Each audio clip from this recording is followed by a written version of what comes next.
Once upon a sunny morning, little Wian woke up with a twinkle in his bright blue eyes. His blonde curly hair was a mess, but he didn't care. Today was fishing day. Wian was staying with his grandma for the summer, and he loved every minute of it. Her cozy cottage smelled like freshly baked cookies and warm hugs. But the best part? It's a big dam just down the road. As he munched on his breakfast, Wian couldn't stop wiggling with excitement. "Grandma, can I go fishing today?" he asked, his mouth full of toast. Grandma chuckled, ruffling his unruly curls. "Of course, my little fisherman. Just be careful and come back before dark."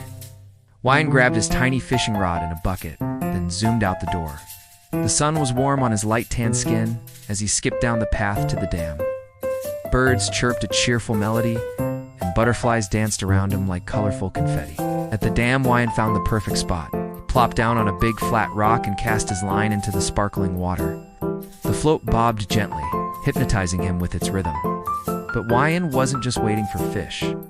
Oh no, he had a whole underwater world to explore. He spotted a family of ducks paddling by, their fuzzy ducklings following in a wobbly line. A dragonfly with shimmering wings landed on his rod, and Wian held his breath, not wanting to scare it away. It was like nature's very own magic show, and he had front row seats. Suddenly, something tugged on his line. Wian's heart raced as he reeled it in. But instead of a fish, he found a cheeky crab clinging to his hook. The crab waved its claws as if to say, "Nice try, kiddo." Wian giggled and gently placed it back in the water.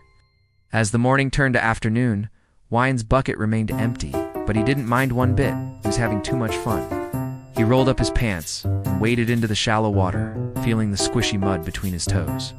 Tiny minnows darted around his ankles, tickling him and making him laugh. Wian discovered a hidden cove where a whole colony of crabs lived. He watched in awe as they scuttled sideways, their shells glinting in the sun. He even gave them names: Mr. Pinchy, Mrs. Sideways, and Baby Bubbles. They became his new crab friends, and he spent hours building them little sandcastles. Just when Wian thought the day couldn't get any better, he felt another tug on his line. This time it was a real fish. He reeled it in carefully, his tongue sticking out in concentration. With a splash and a wriggle, a shiny silver fish flopped onto the shore. Wian couldn't believe his eyes. He'd caught his very first fish. Holding his prize carefully, Wian raced back to Grandma's cottage. His cheeks were flushed with excitement, and his hair was even wilder than before. "Grandma, Grandma," he shouted, bursting through the door. "Look what I caught." Grandma's eyes twinkled with pride as she admired Wian's catch. Well, she said, "looks like we've got ourselves a master fisherman. How about we fry this up for supper?" Wian nodded eagerly, his tummy rumbling at the thought. As Grandma prepared the fish, Wian told her all about his adventures at the dam. He described the crab family, the tickly minnows, and how he'd waited so patiently for his big catch.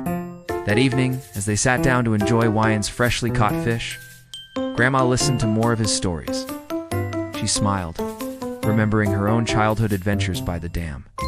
"You know," she said, "sometimes the best fishing days aren't just about catching fish. They're about all the wonderful things you discover along the way." Wian nodded, his mouth full of delicious fish. Couldn't wait to go back to the dam tomorrow. Maybe he'd catch an even bigger fish, or maybe he'd spend the day playing with his crab friends again. Either way, he knew it would be another amazing adventure. As the sun set, painting the sky in beautiful oranges and pinks, Wian snuggled up next to Grandma on the porch swing.